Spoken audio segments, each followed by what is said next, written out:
Sean todos bienvenidos a este webinar que tanto hemos estado esperando sobre el abordaje inclusivo en una escuela para todos, el cual será presentado o dirigido por el licenciado ex becario de Israel, Franklin Oswaldo Saldaña.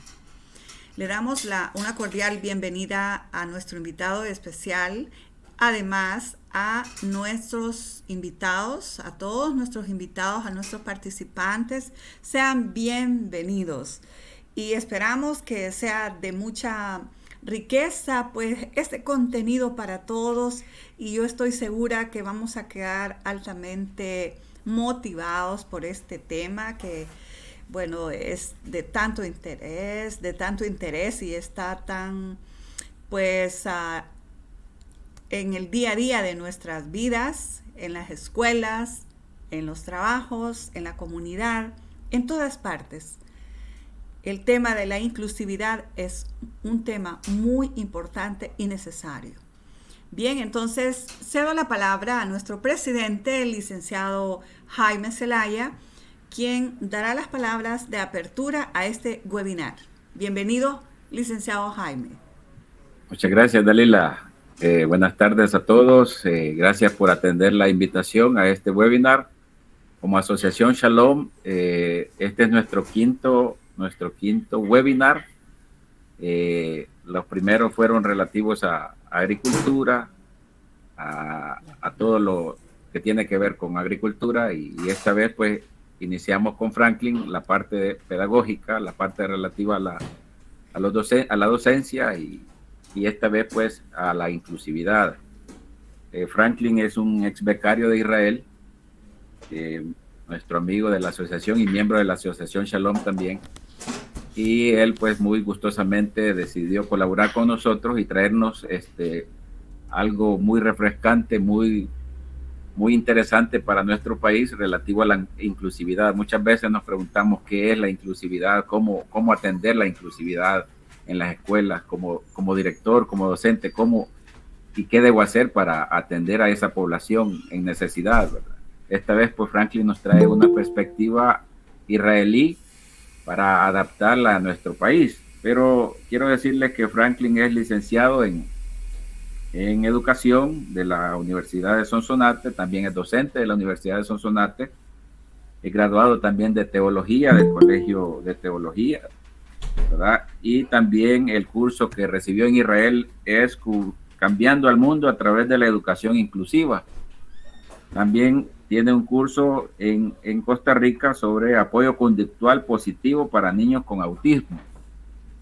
También Franklin es director del Colegio Internacional Bautista de Sonsonate y es docente también de la Universidad Modular Abierta de la Universidad de Sonsonate y también del Colegio Bautista, ¿verdad?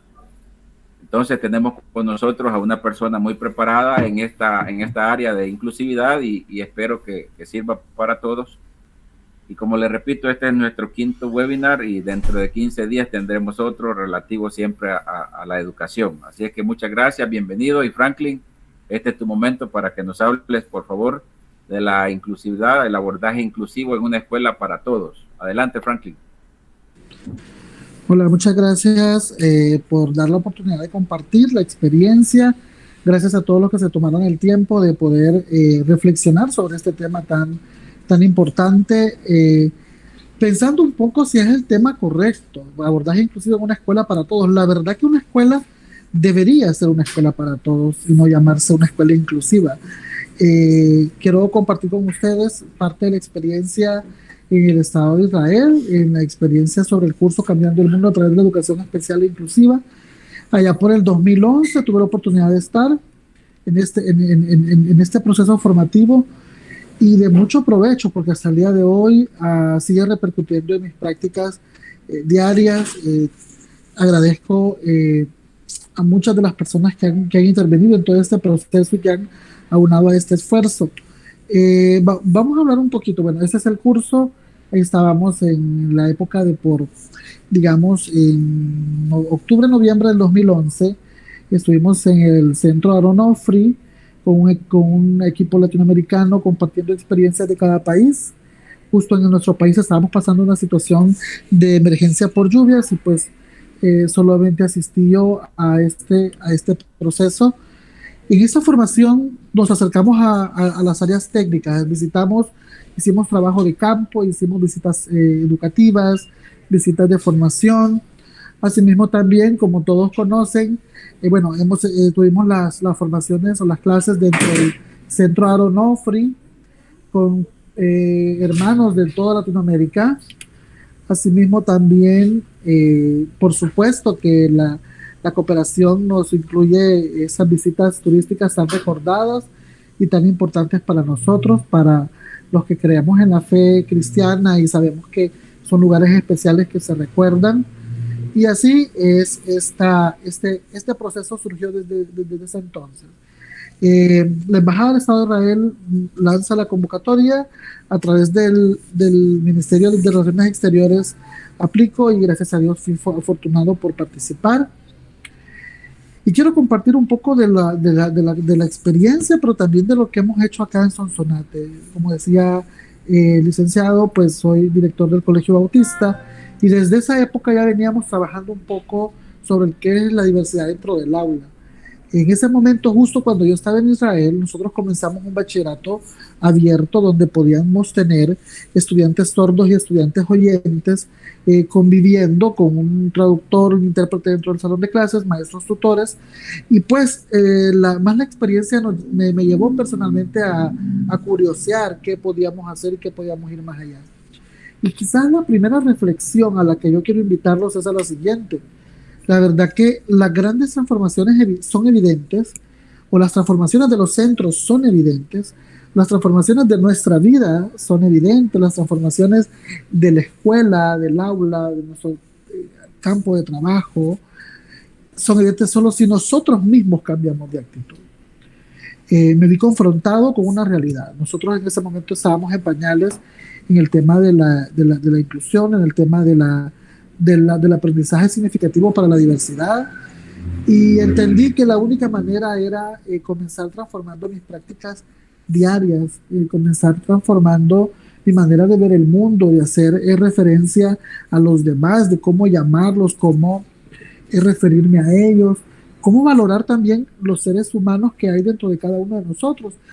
Y por ahí me gustó una imagen que vi hace algunos años que decía, dejaríamos de hablar de inclusión si comenzamos a hablar fundamentalmente de tolerancia, porque el hecho de que haya todavía poblaciones de todo tipo que estén en condición de vulnerabilidad y que todavía tengan barreras y marginación, eso pues ya estamos en el siglo XXI, ya estamos en un enfoque diferente, más social, más humano, eso ya no debería de pasar.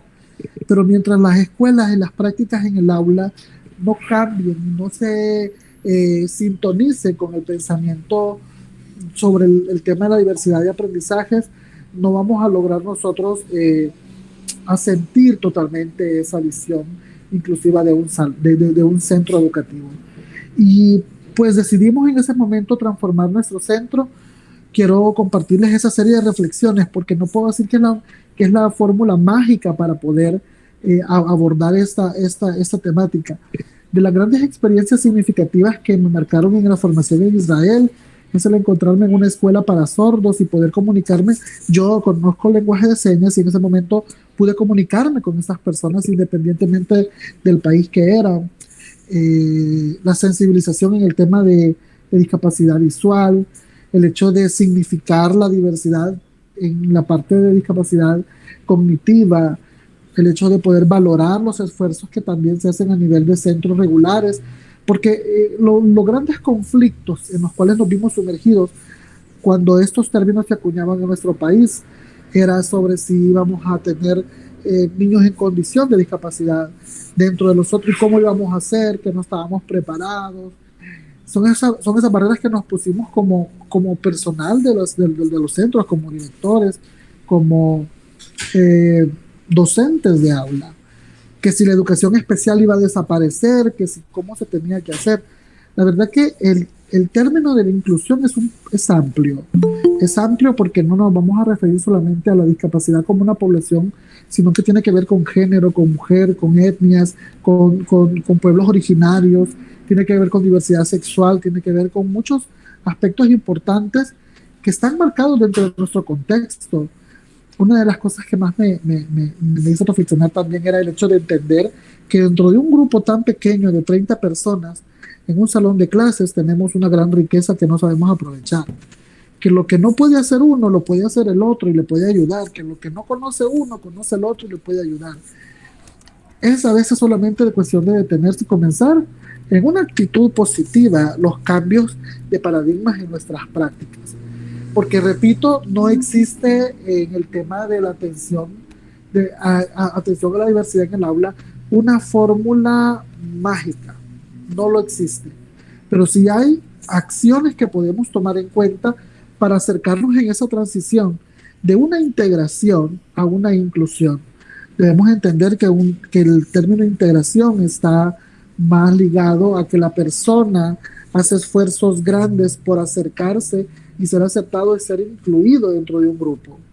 Pero cuando hablamos de inclusión, hablamos que el centro, que el sistema se abre y se flexibiliza para que estas acciones y estas personas en condición de vulnerabilidad, sea la población que sea, pueda acercarse y pueda ser parte de. Entonces, ahí es donde podemos tomar en cuenta esas acciones de transformación para que nuestros centros educativos, y hablo a nivel de centro, pero eso también se aplica a nivel de aula, puedan ser cambiados. Y son esas 5 acciones que son reflexiones de haber trabajado sobre ellas. Nosotros ahora en el Colegio Bautista Internacional tenemos una población muy grande en condición de discapacidad con diagnóstico y con planes individuales. Tenemos un proyecto muy especial que se llama el Proyecto Samuel, que es un aula de apoyo, que es un aula interdisciplinaria, donde tenemos apoyo de lenguaje, apoyo psicológico, apoyo educativo, terapia de grupo con padres, y hay muchas acciones que hemos ido aprendiendo en el camino y dándonos cuenta que hacia ahí es donde vamos nosotros apostándole, y es a la verdadera inclusión de nuestros chicos. Bueno, la primera acción importante es la sensibilización en general. No vamos a dar pasos nada más a secas, tenemos que haber buscado los niveles de conciencia de las personas. Luego, replantearnos el proyecto del centro, o sea, si íbamos en una dirección hacia algún lugar, si estábamos haciendo las cosas de una manera, pensar que voy a hacer una transformación sin hacer cambios es ilógico. Entonces es ahí donde nosotros digamos en este caso como directivos o como docentes de aula, debemos reflexionar y decir, bueno, no estoy haciendo las cosas tan bien, puedo hacerlas mejor y puedo adaptarme a lo que ya estoy consciente. Esto también implica una acción permanente, una formación continua. Es decir, no puede aparecer de la nada una capacitación y yo, pues, no ser parte, ¿verdad? Yo tengo que buscar la autoformación, la formación. Hay que tomar decisiones a partir de lo que conozco y darle un seguimiento. Creo que son acciones muy generales, pero vamos a detallar cada una de ellas. La primera es sensibilización. Bueno, todo comienza con el liderazgo del centro. Si la cabeza del centro no tiene una conciencia humana, no tiene una conciencia social sobre el aprendizaje, sobre el modelo educativo, sobre la contextualización curricular, sobre las adaptaciones curriculares, si no comienza a indagar y no centra su mirada en el ser humano como tal, no vamos a tener buenos resultados. Recordemos lo que María Montessori decía, ¿verdad? Si quieren atender al niño, si quieren conocer al niño, pongan al niño, vean al niño, reaccionen a partir de eso. Entonces, y si nos ponemos la mirada en el niño, vamos a tener desde ahí una diversidad muy grande. Todos los niños son distintos, todos los niños son diferentes, y partimos de una situación que la educación, el acceso a la educación es una situación de derecho. Es un derecho humano, es un derecho universal, al cual todos debemos tener acceso independientemente de las condiciones, raza, sexo, discapacidad, color de piel, lengua, etnia, donde todos podamos tener acceso a esto. Entonces, es el centro, es el director del centro, es el liderazgo del centro, son los docentes del centro los primeros que deben hacer conciencia sobre qué implica transformar nuestras prácticas y abandonar nuestras prácticas tradicionales a prácticas innovadoras, inclusivas y activas, que son hacia donde estamos apuntando ahora. Y eso también nos tiene que llevar a entender que la comunidad educativa no es realmente solamente el cuerpo docente y el cuerpo directivo. Hay que escuchar a los padres, hay que escuchar a los estudiantes, a los mismos estudiantes. Hay que saber qué necesitan, hay que conocer qué piensan, hay que saber hacia dónde los puedo orientar, porque hay que trabajar sobre lo que se puede, porque sobre lo que no se puede ya sabemos que no se puede trabajar. Entonces eso también nos lleva a abrir la mente y desmitificar lo que es la diversidad. ¿Qué implica un ritmo de aprendizaje distinto? ¿Qué implica un estilo de aprendizaje distinto? Que no todos son auditivos, que tenemos niños que son de aprendizaje visual, y cada uno de los niños tiene unas capacidades distintas, tiene habilidades distintas. Y poner la mirada en lo positivo, poner la mirada en aquello que sí realmente lo hace avanzar, en la parte emocional, y a partir de ahí clarificar esa ruta que vamos a alcanzar. La ruta a nivel de centro debe ser clara. Debe estar claro el director, debe estar claro el equipo docente, el equipo de gestión, la institución como tal.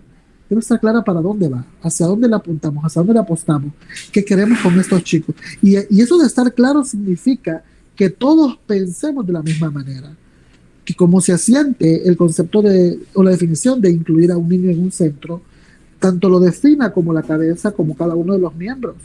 Recuerdo en ese momento que cuando nosotros trajimos sordos a nuestra institución, pues hubo que capacitar al personal de servicio, al personal de cafetería, a los vigilantes y a cada una de las personas en lengua de señas. Y los mismos sordos nos ayudaron, los mismos muchachos nos ayudaron a poder capacitar a los demás. Incluimos dentro del currículo lo que es el tema de la clase de lengua de señas salvadoreña que se mantiene hasta hoy en la institución, donde hay un niño incluido sordo. El salón debe tener el taller de lengua de señas como una parte de una hora oficial, de una clase oficial. Entonces, esas metas se van configurando en la medida que nosotros tenemos claro. Y eso, por supuesto que estamos apelando a una conciencia humana, dejando a un lado los prejuicios, las barreras, dejando a un lado los preconceptos que tenemos de las personas y de las condiciones, porque a veces vemos más las condiciones antes que al ser humano. Entonces yo no voy a decir, yo tengo aquí al niño autista, yo tengo aquí al niño sordo, tengo aquí al niño ciego, tengo al niño con diversidad de lengua. No, tengo que entender que antes de ser esa condición son personas, y como personas deben ser abordados. Entonces ese nivel de sensibilización es un proceso de transformación que no se alcanza el primer día, ni el primer año, ni el segundo año. Ese proceso es continuo. La sensibilización es todos los años. Eso me lleva a recordarme el caso de Diego. Diego era un niño que posee el trastorno de Asperger, y él estuvo con nosotros desde pequeño. Cometimos demasiados errores en el trato a Diego en los primeros años, y el valor importante era que cada año la mamá, el cuerpo docente, había una reunión, había que sensibilizar, había que llevar a impactar a los estudiantes, explicarles cuáles son las maneras como podemos hacerlo, llamar las cosas por su nombre, ser abiertos y crear esa cultura de respeto a las reacciones de todos. Entonces es ahí donde nosotros podemos juntar esos conceptos, juntar nuestra mirada y ser sensibles. No vamos a dar un paso técnico mientras la parte afectiva, sensorial, emocional, humana no se ha sido afectada. Porque ¿de qué me sirve tener una adecuación curricular demasiado bonita, demasiado adaptada, muy interesante, recurso didáctico, tecnología, si no sé cómo usarlo y si no tengo la manera de cómo utilizarlo?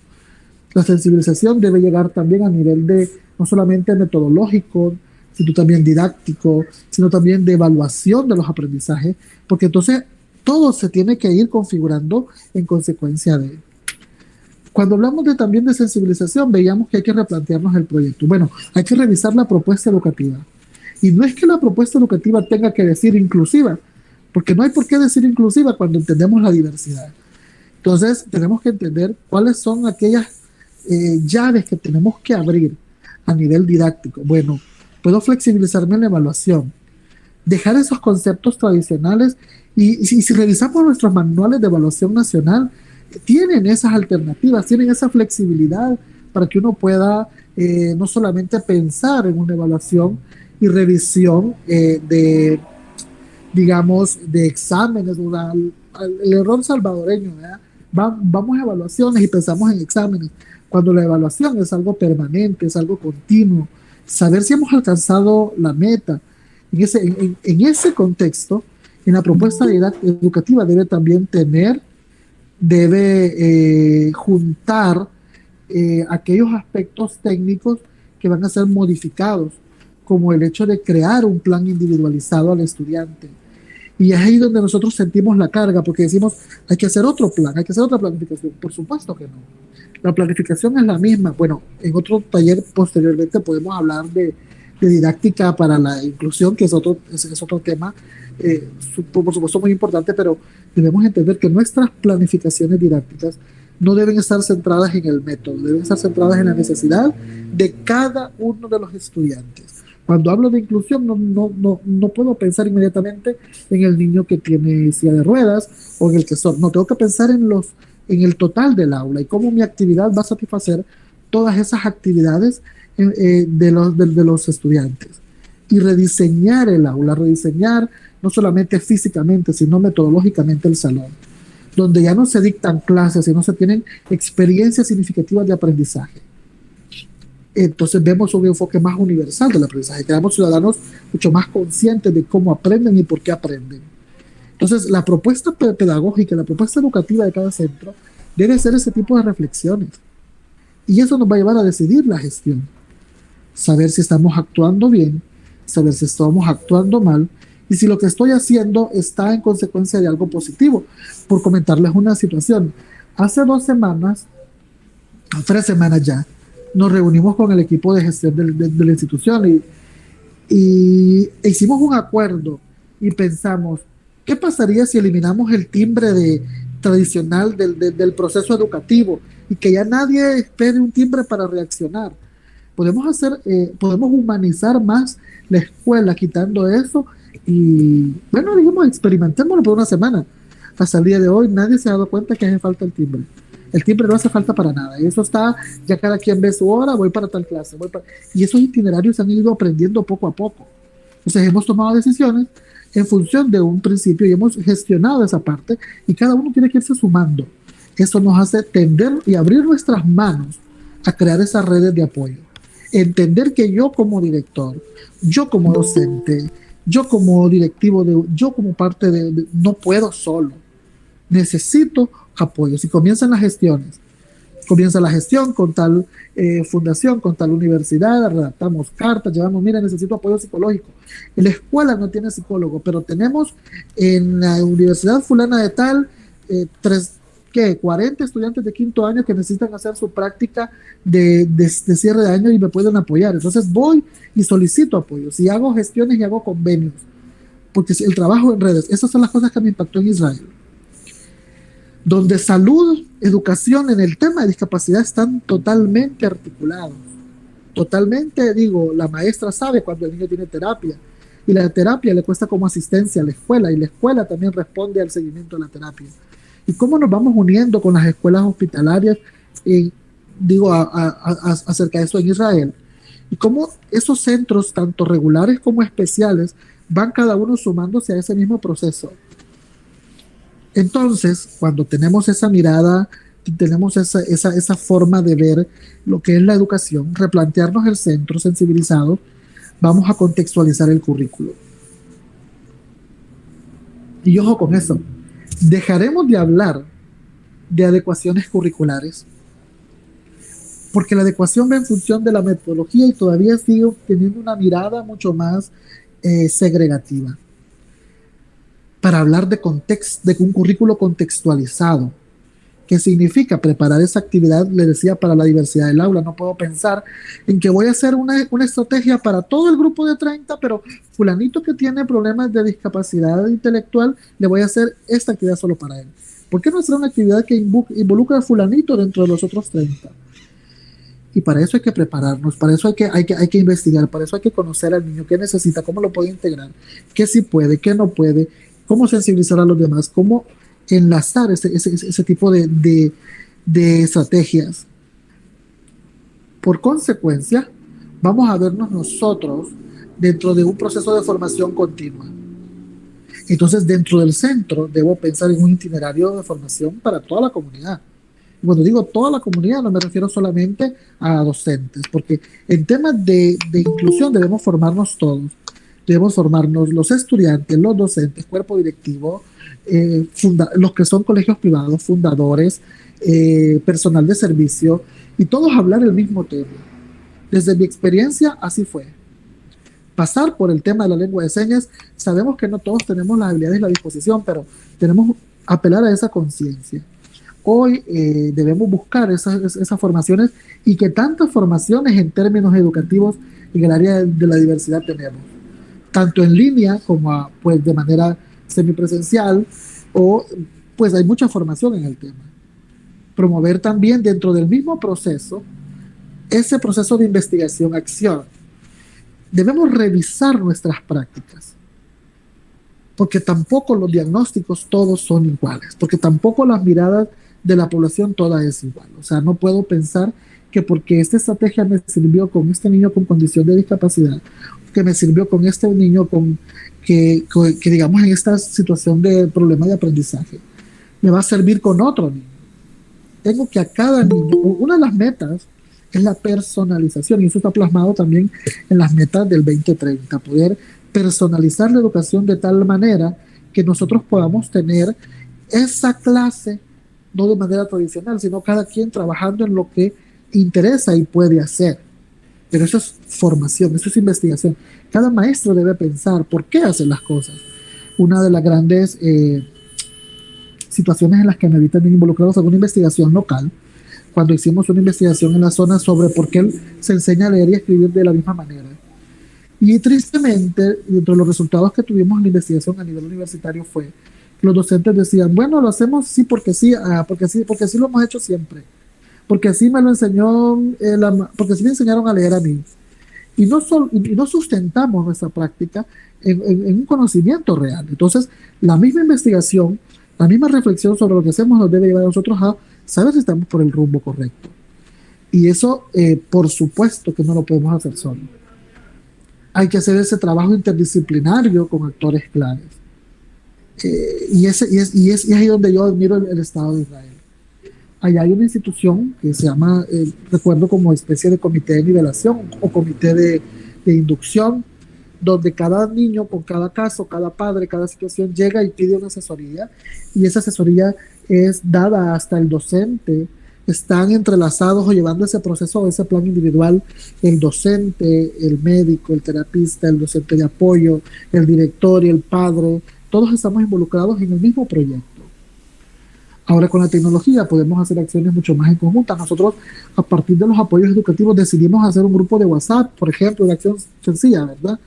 Y si el niño, por ejemplo, tiene apoyo, va a un CDI, y en el CDI tiene un apoyo educativo, el niño tiene una maestra en la casa o tiene un apoyo en la casa, o el niño con el primo puede funcionar mejor porque él explica bien y yo no logro llegar hasta ahí. Entonces hacemos un solo grupo donde esté el padre, el directivo, el docente, el terapista, el médico, y vamos dando avances juntos. Nos ponemos metas claras, metas a un corto o largo plazo sobre lo que podemos hacer, y priorizando metas de acuerdo a la necesidad.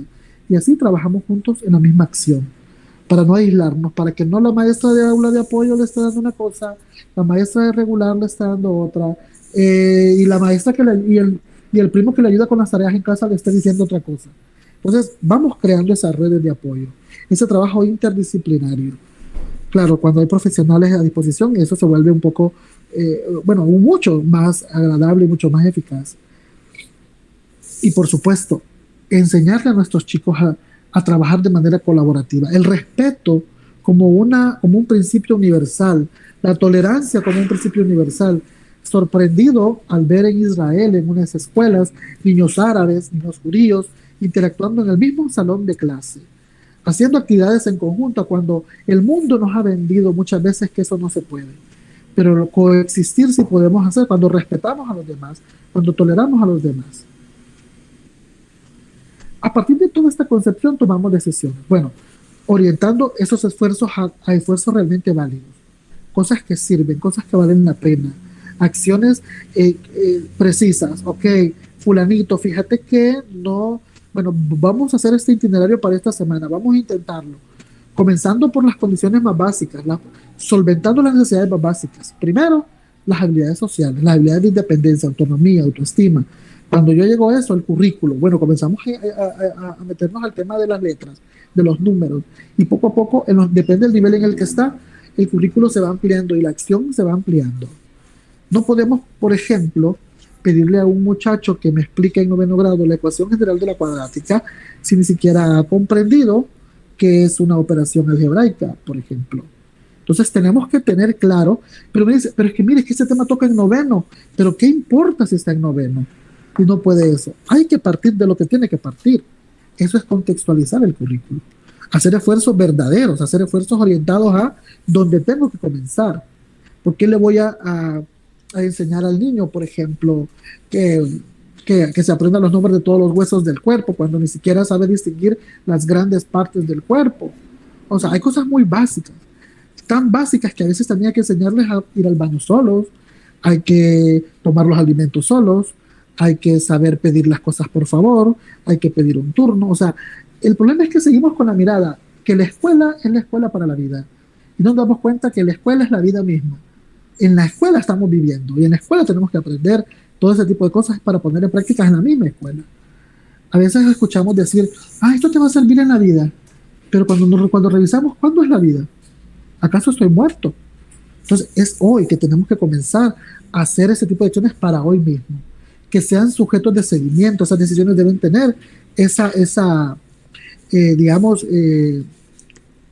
coordinación de tal manera que no solamente lo piense el director, que no sea una idea del director, que sea la idea de todos, que sean decisiones con conocimiento técnico, sabiendo que yo no sé sobre algún tema en específico, pero sí pudiera hacerlo la otra persona. Mire, señor, yo he visto que sacó una formación en terapia de lenguaje. ¿Cree que me puede decir o me puede orientar qué puedo hacer con esto? Es decir, despojarnos del yo puedo siempre, del yo soy docente, y comenzar a trabajar en conjunto. Que todas estas acciones también vayan tendentes hacia la calidad. Nosotros siempre tenemos la meta, queremos llegar al 100, pero no siempre vamos a llegar al 100. Hay que ser un poco mucho más conscientes que a veces voy a alcanzar el 8, pero lo voy a alcanzar.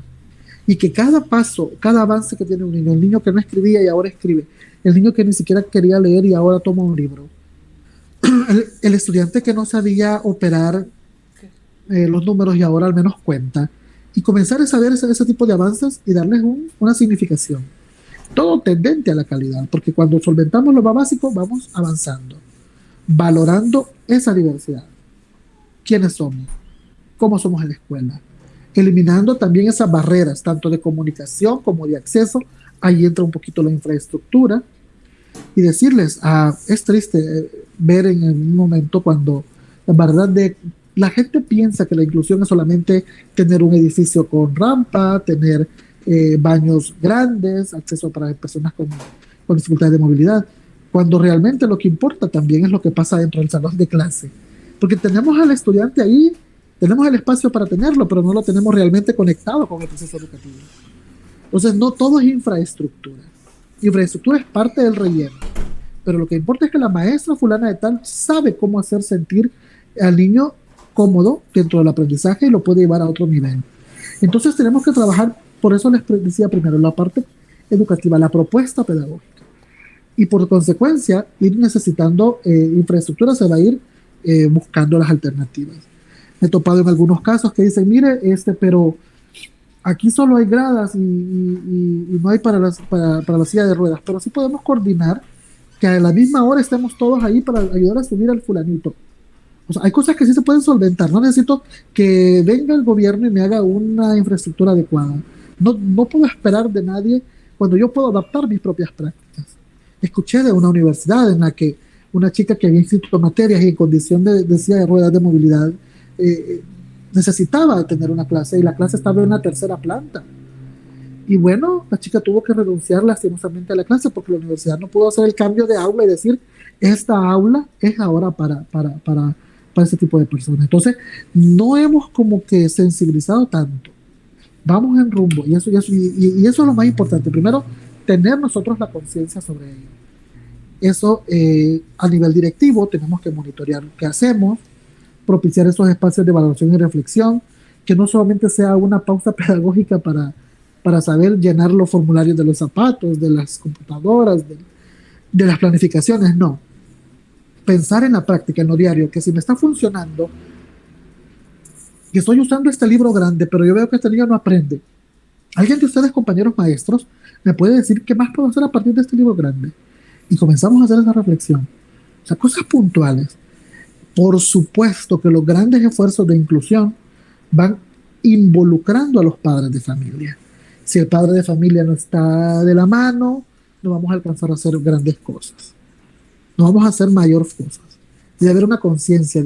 Aparte que a nivel de actuación, tanto psicológica, de terapia, en ese tipo de cosas, por supuesto que el padre es quien da el aval.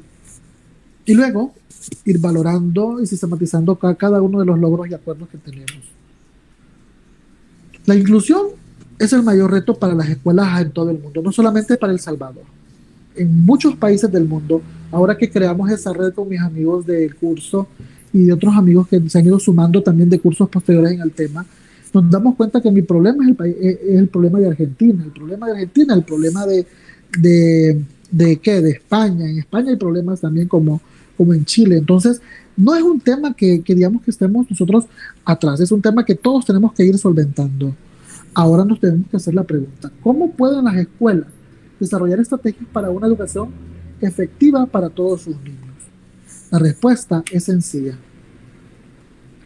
Debemos entender que la inclusión debe ser contemplada como un viaje de mejora. O sea, es un viaje que va continuo. No es algo que yo voy a alcanzar ya. Empezando desde el lugar donde la escuela está en ese momento. ¿Qué tenemos ahora como centro? ¿Cuáles son nuestras fortalezas? ¿Cuáles son nuestra perspectiva? ¿Qué podemos hacer? Y seguir este tipo de pasos.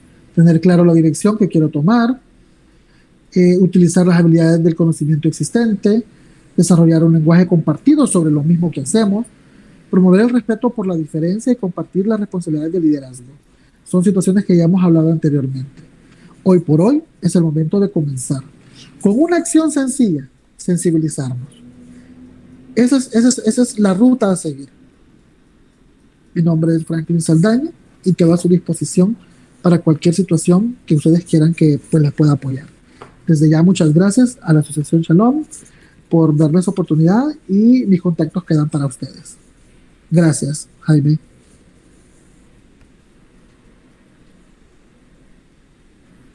Oh, gracias a ti.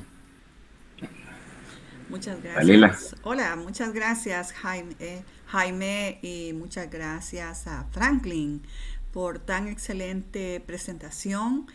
Estoy segura que todos hemos recordado y aprendido mucho, hemos realmente reflexionado y esta ha sido una jornada de alguna manera para sensibilizarnos, ¿verdad?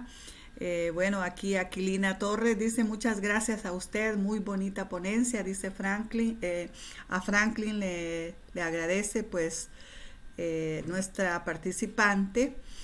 Y por otro lado, pues mencionar el hecho de que vivimos en una sociedad donde muchas veces se da mucho la no inclusión, ¿verdad?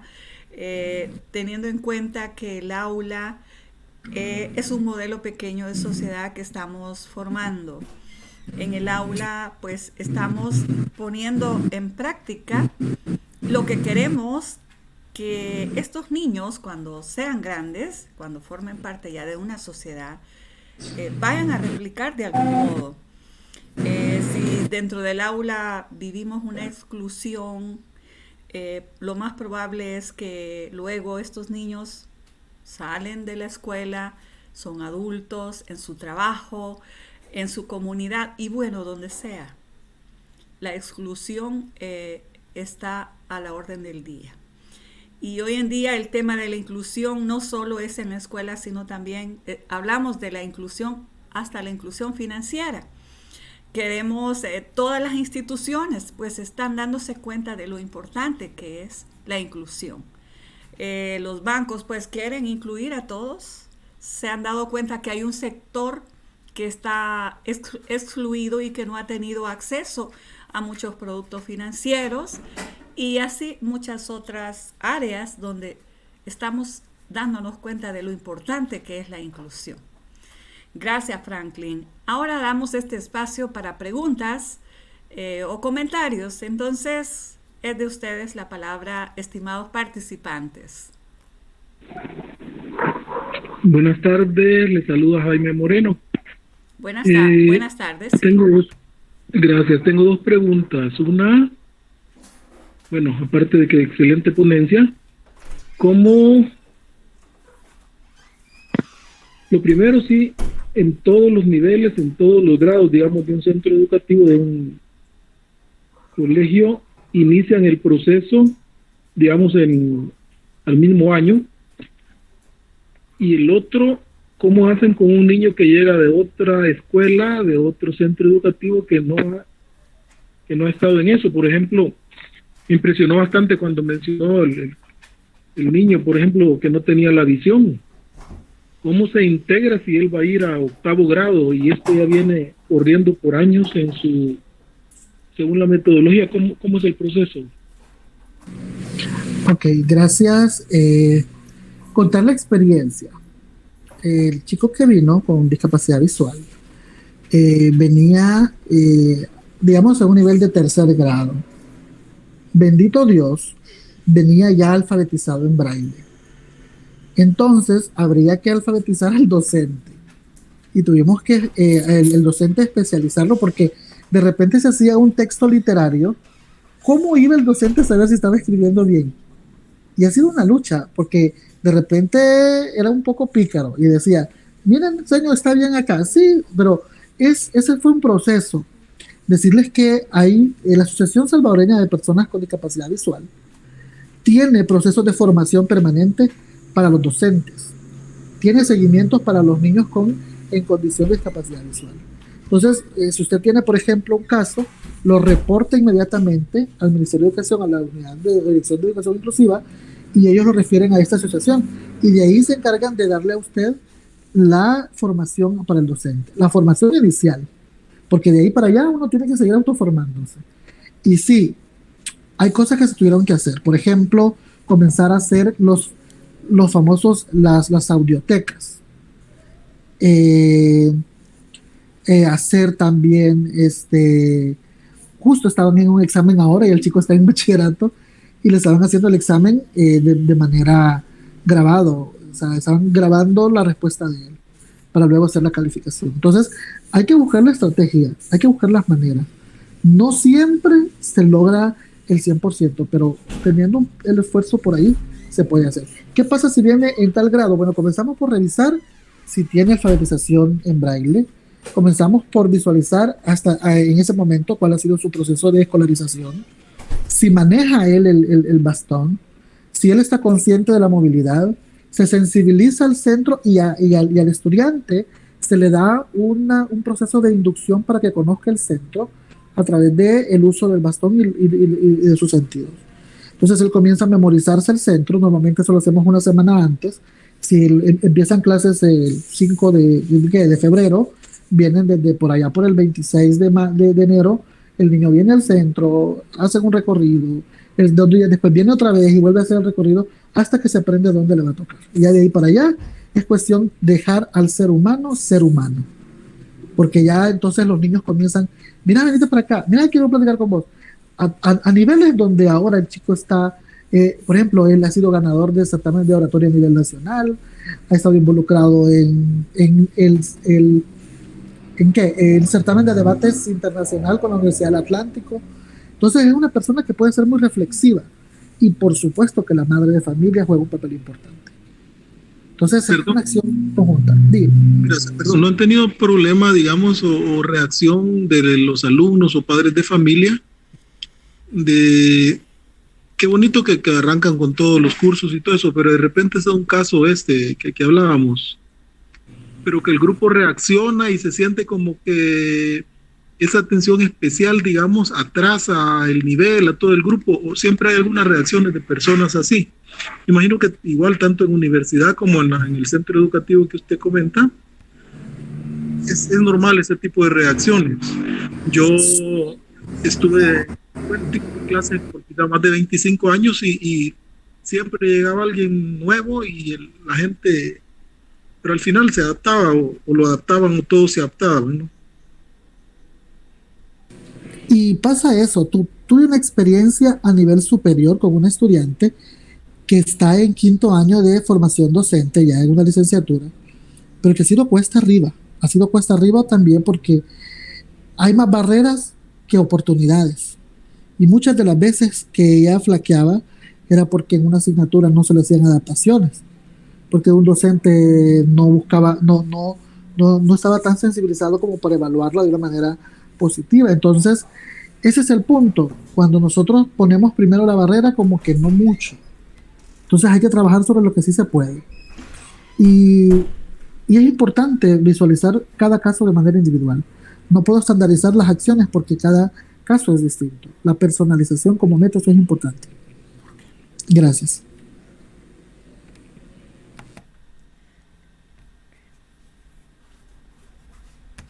Gracias, muchas gracias, Franklin.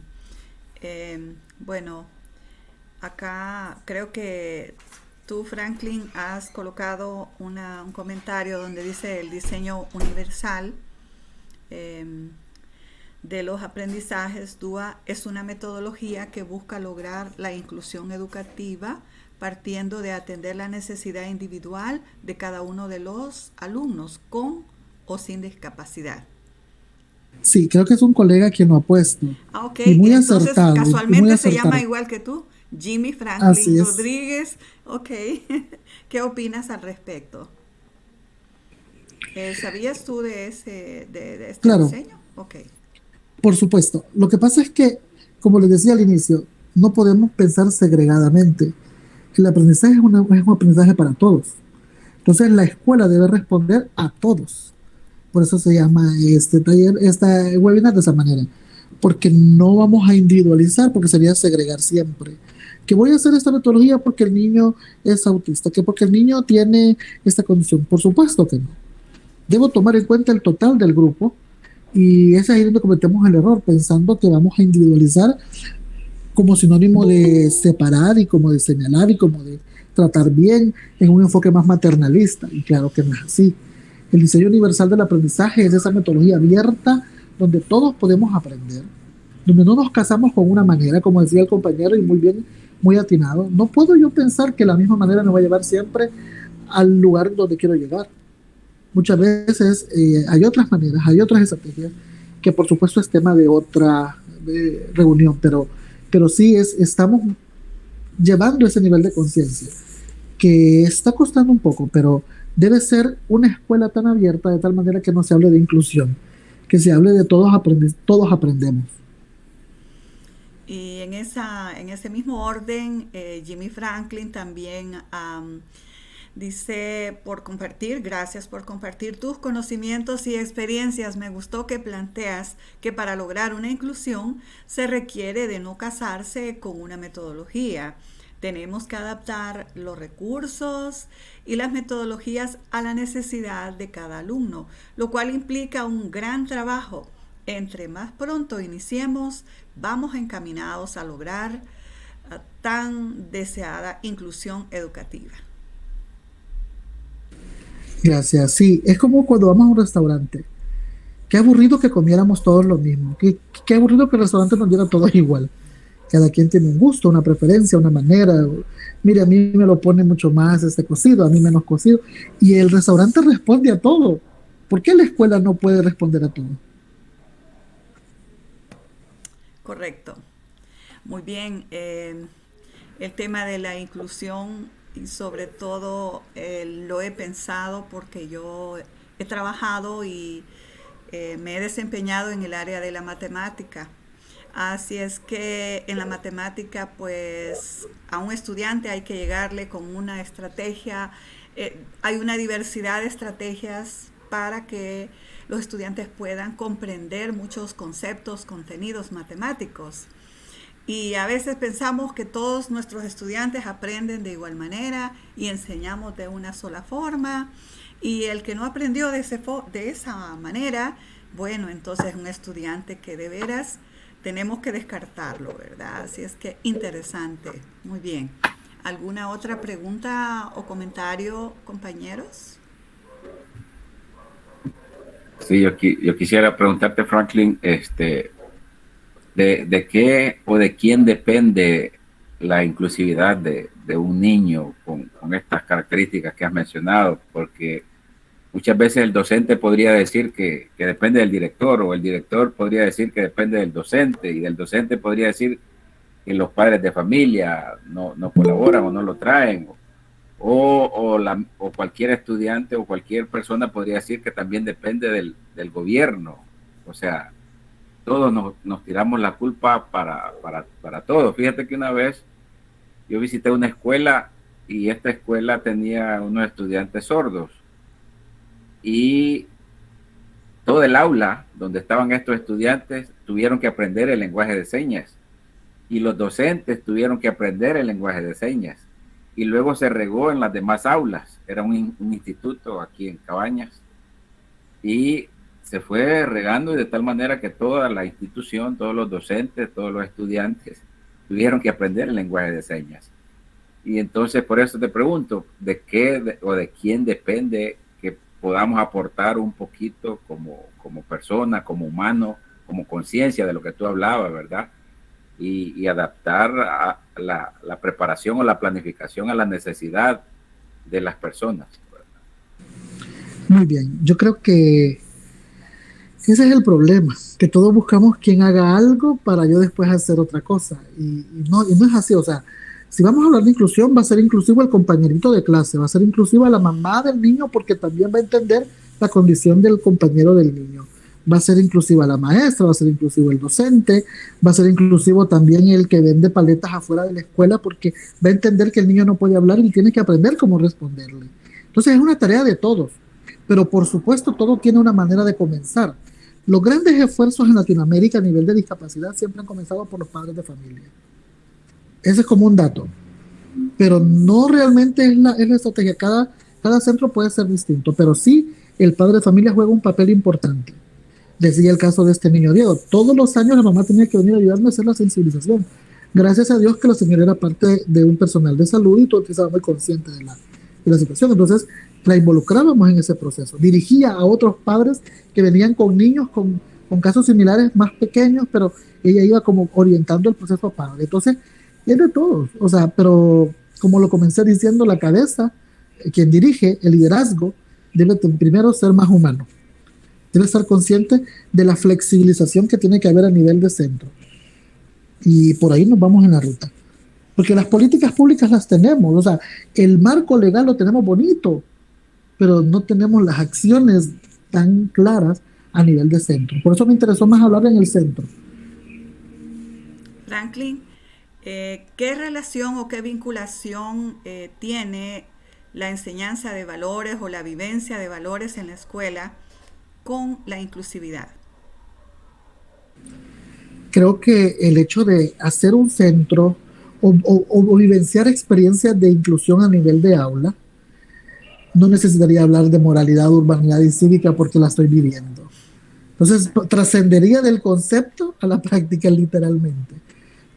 Nos pasa a nosotros en los servicios, los que vamos a las iglesias, y de repente tenemos a un intérprete frente al pastor, ahí a la par del pastor, y uno dice, tengo que acostumbrarme a no perderme la mirada a quien está dirigiendo al padre por estar viendo al intérprete. Entonces, hay cosas que se van acostumbrando poco a poco. Entonces, si comenzamos a jugar en esta parte con que hay que respetar, con que hay que esperar, con que hay que ayudar, apoyar, ser solidario, no necesitaría definir los conceptos en una clase.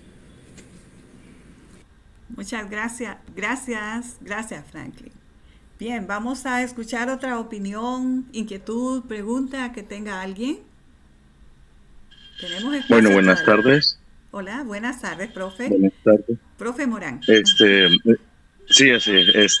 Es un gusto estar con ustedes y escuchar acerca de un tema que en muchos lugares, especialmente en la zona rural, es como un tema muy complicado para tratar. Disculpas por el sonido de las chicharras. En las escuelas rurales, los padres, por sus ocupaciones, por su idiosincrasia inclusive, y a veces hasta por sus creencias, dejan a un lado la situación psicológica de los niños. Por ejemplo, yo trabajo en la tarde en una escuela donde tengo una niña, por ejemplo, que ella utiliza aparatos para caminar. Y esta niña viene de un hogar donde su hermanito menor tiene el síndrome Down. 5 años tiene el niño. La mamá murió hace un año de cáncer y el papá trabaja todo el día. La niña, que es menor que ella, tiene como 12 años, decidió sacrificarse y cuidar a su hermanito. ¿Cuál es el problema en este caso? Y eso estamos hablando un poco de la inclusión. Nosotros en la escuela tratamos de ayudar a esta niña, inclusive dejándole que ella presente los trabajos de manera periódica, pero la escuela y la comunidad en sí no le ayudan porque los demás maestros no entran en el estado de empatía. Entonces, imagínense una niña de 12 años cuidando a su hermanito con síndrome Down, la otra niña utilizando aparatos y que ella tiene que ir a la escuela porque por su problema físico no puede cuidar a su hermanito. Entonces, ¿qué hacen a veces los compañeros? No, dile a tu hermana que tiene que venir porque si no entrega algunas cosas no va a tener nota. Que dile a tu hermana esto o si no, quédate tú un día y que tu hermana venga a recibir las clases para que ella presente.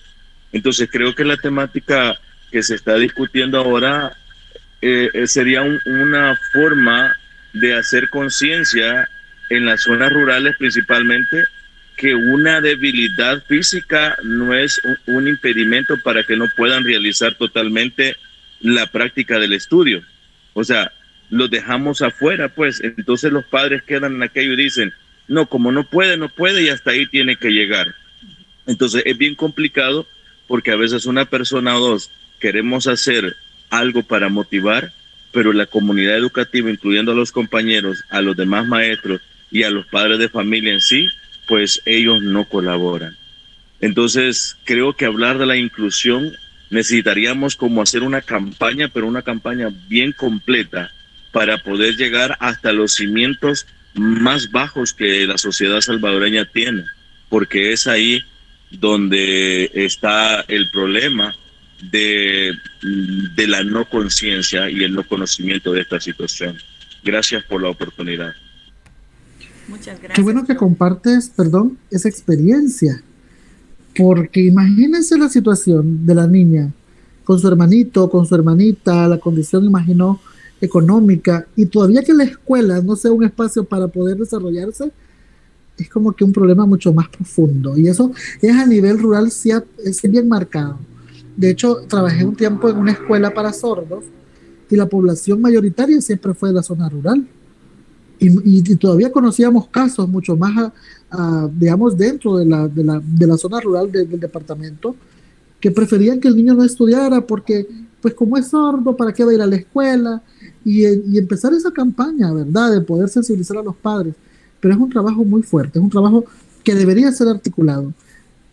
Quiero también aportar esta parte. Me interesó en Israel la articulación que hay entre la municipalidad y las escuelas en algún aspecto. Y habían acciones que se seguían directamente trabajando con la municipalidad y con el ejército, porque teníamos dentro de las escuelas chicas haciendo su periodo de servicio militar con servicios dentro de la institución. Entonces, este tipo de articulaciones nos pueden servir para llegar hasta esos lugares. Creería yo que deberíamos tener como una visión más amplia del tema a nivel, digamos, de sistema para poder hacer acciones de ir y poder recuperar esos niños que sí pueden aprender y darle a la escuela ese espacio de verdad, que sea un espacio de desarrollo y no un espacio para que se limite y se pongan barreras como lo es el caso de la escuela del compañero. Muchas gracias, Franklin. Gracias. Muy buen aporte. Bien, todavía hay alguien que nos quiera hacer una consulta, un comentario. Todavía tenemos un pequeñito espacio.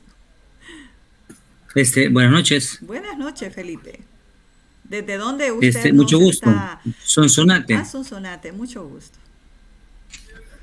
Sí, yo quería comentar algo que me pareció muy acertado lo que decía el licenciado Frank. Sí. Que la situación que se da en las escuelas es eso, que muchas veces no queremos apoyar, no queremos colaborar con la otra persona, pues. Y siento yo que parte de eso es que el rol docente muchas veces lo ven como yo les voy a enseñar aquí y de la puerta para allá ya no me interesa el alumno muchas veces, pues. Entonces, en sí la palabra correcta siento que siempre lo ha mencionado el licenciado. Yo soy exalumno de él. Entonces, él ha mencionado eso que es incluir. Eso de incluir, no necesitamos incluir necesariamente una persona que tenga alguna discapacidad, ¿verdad? O alguna situación que amerite esa atención, pero muchas veces no somos ni atentos con los demás, pues. Entonces, hasta eso, o desde eso deberíamos de partir. Que muchas veces la atención es mal vista o es mal empleada, solo por alguna necesidad o algo, ¿verdad? No digamos cuando alguien tiene alguna necesidad, así como decía el caso de la niña que tenía silla de ruedas, pues, subirla, que los compañeritos le apoyen, o sea, dejar al ser humano, así como decía el ser humano, pues, la relación muchas veces se coarta o se discrimina, no sé cómo le podríamos llamar a eso, porque no es ni una ni otra, es un punto intermedio en que estamos siempre en algo malo, pues. Entonces siento yo que es muy acertado ese espacio donde lo hacemos de una manera global, ¿verdad? Muchas gracias. Gracias. También la indiferencia es segregación y es discriminación. Ser indiferente a la realidad y a la necesidad de los demás es parte de ese proceso. Y muy buen aporte, Felipe, y un saludo. Muy bien. La Cámara de Israel del Salvador dice excelente ponencia sobre el tema de la inclusión. Darly Gómez, muy bonita e interesante la ponencia. Jimmy, ya leímos sus comentarios y bueno, en general también Jimmy nos hace una pregunta sobre qué acciones o proyectos municipales podríamos ejecutar en El Salvador para lograr la inclusión. Un sueño. Se intentó hacer un centro de recursos para la inclusión en El Salvador. Lastimosamente, un centro a nivel nacional no hace mayor cosa y está en nuestro departamento. Ahora es un centro de orientación y recursos, CORE, que hacen un trabajo increíble, pero 5 personas no pueden atender un centro que tiene más de 600, 700 estudiantes y muchos en condición de discapacidad. Creería yo que la municipalidad podría poner al servicio de los centros, de cada centro, cada municipalidad, crear una unidad o un comité interdisciplinario de apoyo para asesorías, para diagnósticos, para consultas, para poder hacer apoyos, para articular, hacer como un comité, como lo que el CONAIPD representa para el nivel nacional, hacerlo en pequeño, hacerlo a nivel de municipalidad y que cada padre que tenga una necesidad en condición de discapacidad y ser incluido, que vaya a ese comité de apoyo y que pueda este comité asesorar la escuela, el docente, el aula y tener esa interdisciplinaridad de la municipalidad. Podría ser, esa es una idea que se me ocurre, pero pueden haber muchas más. Gracias, Franklin. Carla Rivera dice, me pareció muy interesante la ponencia y es que muchas veces se desconoce de ese tema. Y sí, verdad que muchas veces solo escuchamos el término y bueno, y lo repetimos muchas veces, pero sin saber lo que en realidad implica, el compromiso que implica en la escuela. Bien, ahora entonces, si ya no tenemos más preguntas, damos la palabra a Rudy, nuevamente a nuestro presidente, Rudy Jaime Zelaya. Muchas gracias, Franklin. Excelente ponencia y te deseamos muchas bendiciones y que sigas adelante con este excelente trabajo y una misión especial que está realizando en Sonsonate y ojalá se extienda a todo nuestro país. Muchas gracias por la oportunidad. Un saludo. Gracias. Gracias a ti, Franklin. Gracias porque en esto de la inclusividad no solamente se centra en la escuela, sino que hay otros actores. Yo te mencionaba 4 actores, te mencionaba el director, el docente, padres de familia, estudiantes, pero ya surgieron otros, ¿verdad? Surgió la municipalidad, surgió el ejército en Israel, como lo mencionas, ¿verdad? Y así podrían haber otros actores que pueden contribuir a apoyar a estos esfuerzos de inclusividad. Muchas gracias, Franklin, por tu tiempo, por tu espacio, por esta enseñanza que nos has dado. Yo creo que muy atinada, muy actualizada también a nuestro país. Y bueno, que el creador del universo te siga fortaleciendo y bendiciendo, Franklin. Gracias por tu apoyo. Bueno, Jaime, ahora vamos a invitar a Muchas nuestros gracias. estimados participantes. No a se la le escucha, próxima. Dalila. Ok. Bien, vamos a invitarles a al próximo webinar para que ya tenemos cuál es la temática que vamos a abordar en el próximo webinar. Jaime. Sí, dentro de 15 días tendremos a un especialista también en ecología y medio ambiente. Vamos a hablar del medio ambiente y qué tiene que ver con nuestro país en el mundo y cómo podemos contribuir nosotros desde nuestra casa, nuestra comunidad o nuestro país a salvar el planeta, ¿verdad? Porque también estamos en crisis con el medio ambiente. Muy bien, licenciado Jaime Zelaya. También como asociación probablemente estemos organizando algunas actividades en el futuro y ojalá nuestros participantes de ahora, si no pueden asistir, pues puedan ellos compartir con sus amigos, con su familia, algunas de las actividades que tenemos planeadas y si Dios lo permite, pues las vamos a realizar como asociación, como es la visita del cultivo de fresas a Chalatenango, a Las Pilas. Lo tenemos ahí en planes. Okay. Sí, próximamente les vamos a hacer la invitación para que se animen y compartan con nosotros también las vacaciones a ese lugar de los planes de allá de las pilas de Chalatenango. Muy bien, muchas gracias. Bien, y entonces nos damos por finalizada este webinar. Agradecemos mucho la presencia del licenciado Franklin y de cada uno de ustedes. Que Dios los bendiga y les esperamos en próximos webinars que vamos a estar organizando. Tenemos sus contactos para poderles enviar la invitación y estén pendientes de nuestra página y bueno, de Revista Shalom. Además, comentarles que este webinar ha sido grabado y lo pueden ver su repetición en nuestra página en nuestro canal de YouTube. Jaime, el licenciado Jaime les puede mencionar algo sobre esto. Sí, tenemos nuestra página en YouTube y les vamos a compartir el link a los que se inscribieron y también a los que necesiten, pues nos solicitan el link, que lo vamos a, en 1 o 2 días ya estará subido en la página de Shalom El Salvador, que así se llama, pero le podemos mandar el link también en caso que no lo logren identificar, pues le mandamos para que puedan refrescar o compartir con otros y que conozcan sobre la inclusividad en nuestro país. Muchas gracias. Que pasen una feliz noche y que tengan un buen provecho de esas ricas pupusas para la cena o cualquier otro menú salvadoreño, que todos son ricos. Pasen una feliz noche y que Dios los bendiga. Hasta pronto. Buenas noches. Adiós. Panes con pollo, wow, qué rico. Miss Amaya. Feliz noche. Feliz noche, gracias. Darly, buenas noches.